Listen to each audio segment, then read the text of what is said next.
everybody. So we are really excited. We are here to talk about the last 3 episodes of the first season of Doctor Who. We're doing our Doctor Who rewatch or a flashback, whatever, rewind. And this is my first time watching this season. And my friend Jonathan is here to talk it out. Hello.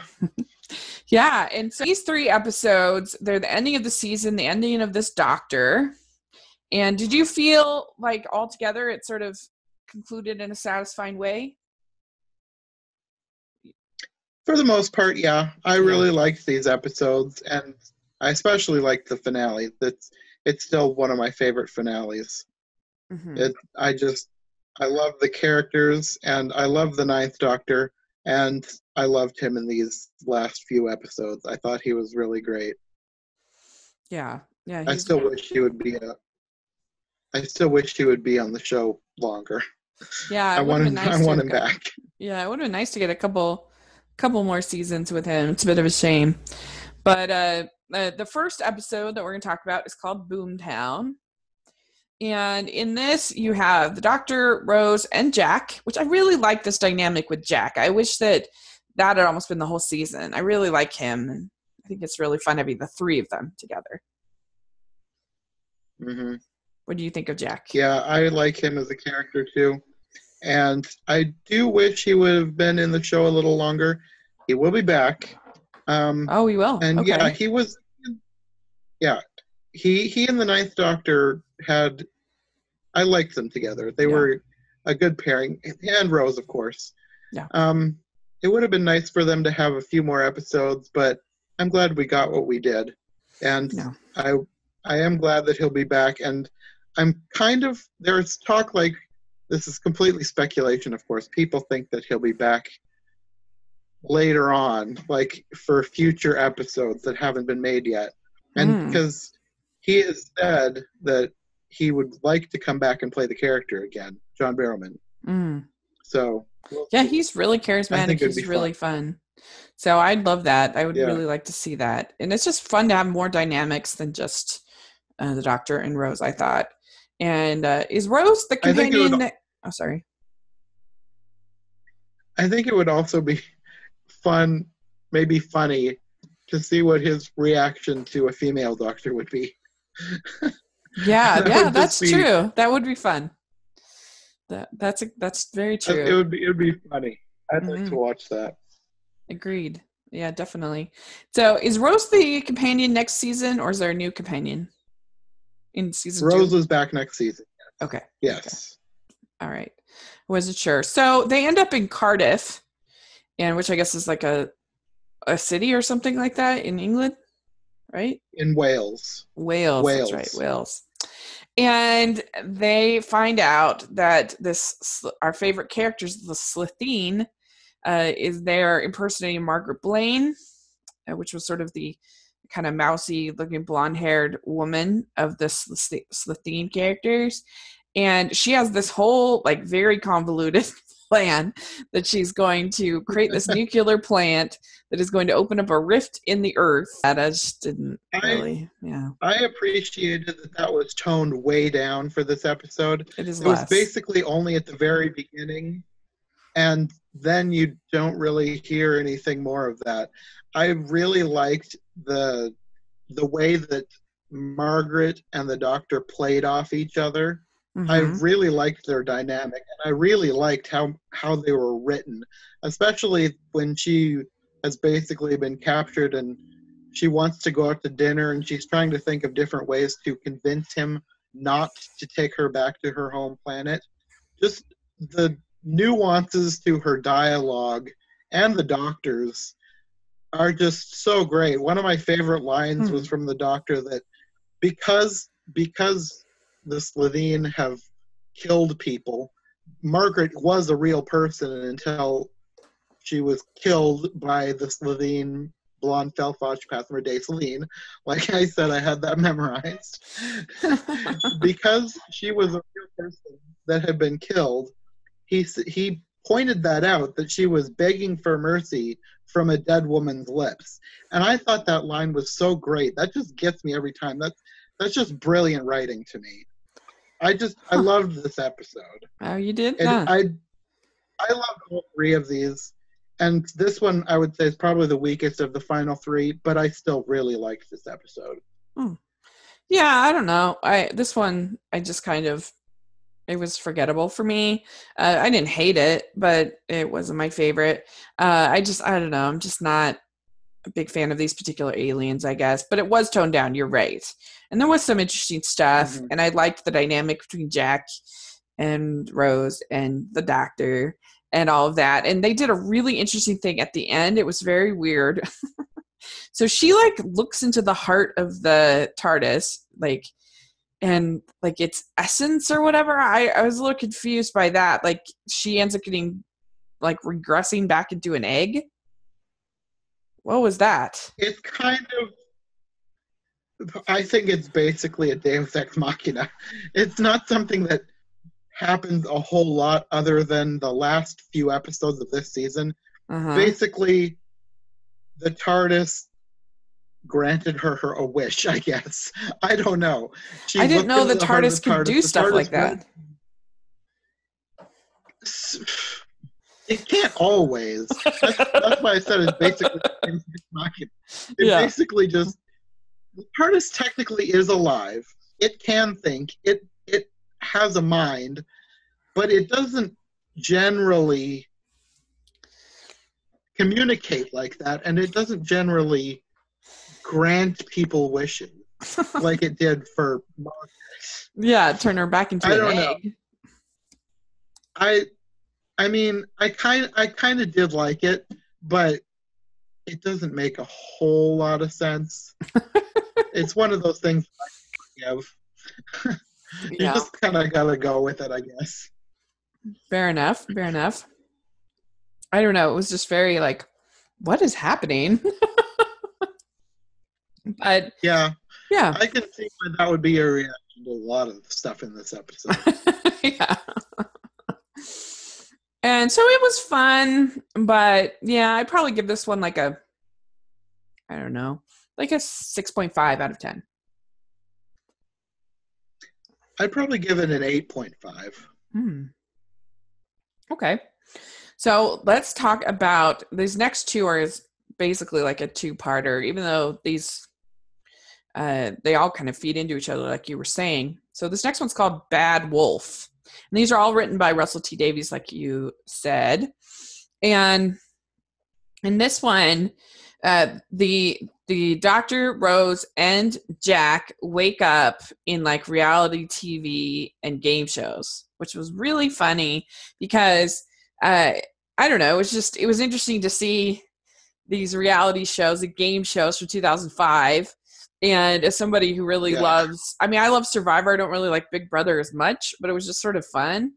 And so the Doctor is in the Big Brother house, which I just found like a really funny thought, like what the Doctor would do in the Big Brother house. Like, I don't think the Doctor would like being in the Big Brother house very much.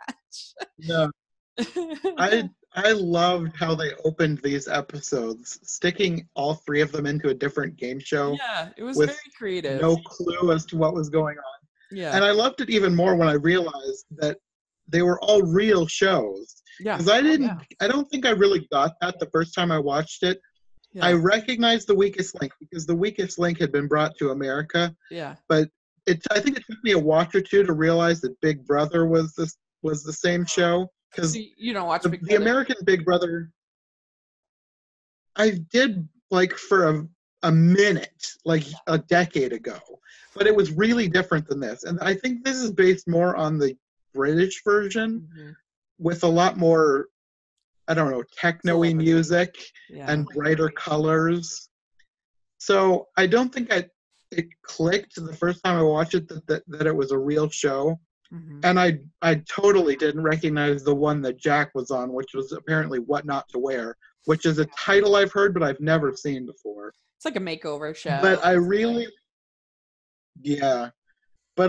loved that they were all based very closely on the original show, including down to having the original hosts voice all of the robots that were hosting the shows. Oh, really? They all had like a voice filter on them to make them sound robotic, but it was all the original hosts from that time period, Oh, which I interesting. thought was really clever and a great little touch. Yeah, that is interesting. I didn't realize that because I don't know the What Not to Wear and Big Brother hosts in UK. Mhm. So that's really fun. That's interesting. And yeah, I mean, I'm not a regular Big Brother watcher. I've watched a couple seasons. It's just such a long show that it's harder that compared to Survivor.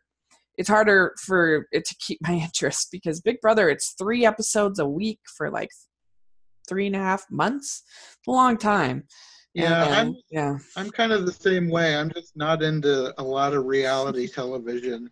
Like I really wanted to get into the celebrity dance, Oh Dancing yeah. with the Stars. I really Disney wanted to Stars. watch that this season because Lindsay Sterling was on it, and I Right. love Lindsay Sterling, but Yeah. it's too much of a time commitment to watch, Yeah. and I just didn't get it watched. I watched that show regularly for years, but I finally just reached. I'm like, I'm done. I'm bored with it. I'm done. I really didn't like Yeah. Ryan Lochte getting on there. I just don't like him, and so I was already just getting kind of bored, and so I think it was last year. I was just like, I'm over it. I'm weird that way with shows. Like I don't watch that much TV, period. But I'll just have like one day where I'm like, no more. I'm done. I Yeah. did that with Lost. Like I watched Lost for like I don't know 3 seasons, and then I was just kind of like, I don't feel like starting a new season. I'm done. Glee was that way. I watched Glee. I loved Glee for like a year, and then I was just kind of like, I'm bored with it now. So I'm very. I did that by accident. I was a fan of Glee for like 2 seasons, and then after like a finale, I didn't get back into it, and I just never got back into it. I did that with Once Upon a Time too, completely by accident, because I was watching both of those shows, and then I just stopped, and I haven't picked them up again. Yeah. Generally, I don't like doing that because I'm into a show and I want to keep watching. I mean, like I said, I don't watch that much Yeah, it TV. happens by accident. but yeah, the only ones I've really like held on through was How I Met Your Mother, and that like broke my heart and squashed it into a million pieces, and and stuff that's like less commonly aired. Like I stuck with Sherlock, and you know how that ended for me. So I don't have a good track record with these shows. You know, it's best I think if I just stop while I'm ahead, I guess. I finally did that with The Office. I lasted The Office till like season 8, and then I'm like, I'm done. And it's just almost every show. That's why How I Met Your Mother was so special. Is because I like stuck with it through 9 seasons, and then I'll never forgive them ever. But that's for another podcast. So okay, so so basically there's each of the different shows. There are these different things happening, and in The Weakest Link, the contestants, and on Big Brother, the contestants are like disintegrated after they lose. And so it's very tense. You know, we don't know what's happened, if they're dead, if what's going on. Rose is on The Weakest Link. But then we find out that that it's just taking them to this other station known as the game station. And they meet up with this other contestant named Linda. What did you think of Linda? I really like Linda. Yeah. And I am forever disappointed that she was killed in the next episode. I wanted her to come aboard the TARDIS and be another companion. Yeah, she was cute. It was, Yeah, I agree. So heartbreaking. Yeah. I mean, I can understand what they did because her and Rose kind of fulfill the same archetype in a way. Yeah. Don't you think? I know why they did it. I don't care. I wanted her to stay. Yeah, she was a lot of fun. She was really cute. And so, yeah, we find out that, well, actually, I was wrong. So they're not taken to the game station, but like when they're disintegrated, they're taken like to another place, another spot. But that's where the Jack and the doctor end up, is on this game station. And yeah. And so, like, Rose ends up on this planet with Daleks. And so, Well, it's not a planet, it's the Dalek ship. oh, The right. ship is orbiting the Earth, Okay. and that's where the people who are disintegrated go. And they're Right. basically used as raw material to create new Daleks, which is super dark.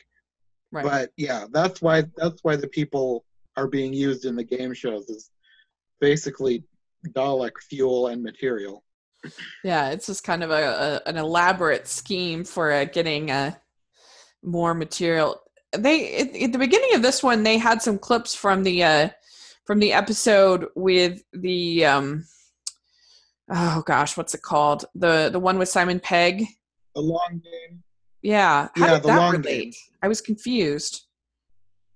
Because the whole season finale is basically a direct result of that episode. How That so? episode, the way the doctor left things, he basically shut down the news that was going on, the fake news Mm-hmm. that was happening. He shut that down, and with nothing to replace it, the Daleks came in and turned it into 24/7 nonstop reality TV and basically turned the people into mindless slaves. Mm. So Okay. they were used. This was the same satellite that he had been on before. It had just been turned into the game station. Ah, okay. There we go. That makes sense, I guess. And so, yeah, so they end up like all of these Daleks end up starting to invade Earth. And the Doctor and Jack start to go after to rescue Rose. So that's kind of how it Yes. ends. And then we start on the finale, which is called The Parting of the Ways. And in this, the Rose and Rose ends up getting to the game station, and oh, I did that. And they confront the Dalek Emperor. What did you think of that? I really liked the Dalek Emperor. I thought he was creepy, and I loved his deep, disturbing voice. Yeah. And I don't know, I just thought it was a really great concept, especially the fact that he's basically made himself like their god. And I, for some reason, I loved the part where all the Daleks are chanting, "Do not blaspheme! Do not blaspheme!" It Yeah, was that was good. hilarious to That me. was really good. Yeah, and why did they're just programmed to hate everybody or to kill everyone? The Yeah, Daleks? that's basically the point of their species. Yes, they don't. They hate anyone who is not a Dalek. They want everyone to be a Dalek, and if you aren't a Dalek, you have to be eliminated or exterminated, as they say. Or in their case, turned into Daleks because they were using human DNA and turning it into Dalek DNA to create more Daleks, which that gets into a whole other thing of are they really Daleks then, which is why they were chanting do not blaspheme, because he Oh, was suggesting that they weren't actually Daleks. yeah, that was a little over my head. I thought it was funny, but it was a little over my head. I was like, what are they talking about? But that makes sense now that you say that. Yeah, some of that stuff it can take a watch or two to totally have it sink in. But I've been watching these multiple Sure. times for like a decade, so So, what's the delta wave that the that was he that was going to be his weapon to destroy the Daleks. He was going to set off this delta wave, which is basically some type of shock wave slash incinerator ray that would kill anything in its path. The only problem is it would also kill the inhabitants of Earth. Mhm. So if he wiped out the Daleks, he'd also be wiping out humanity at the same time, which is where his big moral dilemma was coming in. Okay. Okay. Well, so he sends Rose back into the TARDIS and he uses the sonic screwdriver to send her away. Yeah, he sends her back home because he knows that there's no way that this is going to end well, and he doesn't want her to have to deal with it. He wants to deal with it on his own. And I totally understand that, but I get why Rose is really upset. Mm-hmm. She's basically sat home with Mickey and her mother eating chips while there's this intergalactic war happening 1,000 years away, or probably Yeah. more than 1,000 years, And she knows that, millennia away. yeah, and she knows that the doctor is going to suffer. She's very upset. And yeah, that was good. She was very good in those scenes. Yeah, I really liked all three of them back home. Like I said at the beginning of this, Mickey really grew on me, and Mm-hmm. he's by this point in the series, he's really started to grow on me, and even more so in the next series because Oh, I don't he's know, I love they'll all be back. So okay. yeah, I love these characters. Yeah, he was fine. I mean, I don't know. I guess I'm not really attached to him yet, but he was fine. Him and her mother. And there's a really good scene in this where she tells her mother that she was there when her father died. Hmm. That was touching. I thought that was a good scene. Yeah, that's probably one of my favorite scenes between them in this episode. Yeah. It was just it was really great, especially when, like you pointed out when we watched Father's Day, that she should remember that there was this blonde girl there, and I really liked that they brought that back and incorporated it Yeah. so deeply in this episode and made it such an important point. Me too. Me too. I liked that too. And uh so she ends up finding uh these words, the bad wolf, and she Yeah, yeah. this this is one of those things where it doesn't make a whole lot of sense if you think about it too much. It's one of those time travel paradoxes that Yeah, you because just kind of have to go with it. Wanted to go help the doctor, and the TARDIS granted that, but it basically made her an all-powerful being, and she basically calls herself the Bad Wolf. She says that she creates herself, and she scatters the words to lead herself to that point to bring her back to the doctor. mhm. It's very convoluted, Yeah, very there's time travel, confusing. and it's something that you just kind of have to go with, or it'll break your brain because where did the words bad wolf come from? Well, Bad Because Wolf she is knew the about them because isn't Bad Wolf the name of the corporation that owns the station? yes, but I kind of got the feeling that she was the one responsible for that. Maybe that's the one and only Bad Wolf station that she wasn't responsible for, or Bad Wolf name that she wasn't responsible for. Oh, I see. I I see. don't know.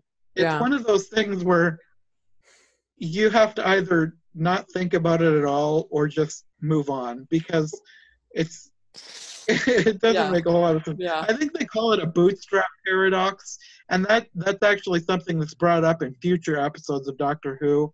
There are certain things that they just bring up too many questions like that, and you kind of just have to just Yeah. go with it. Yeah.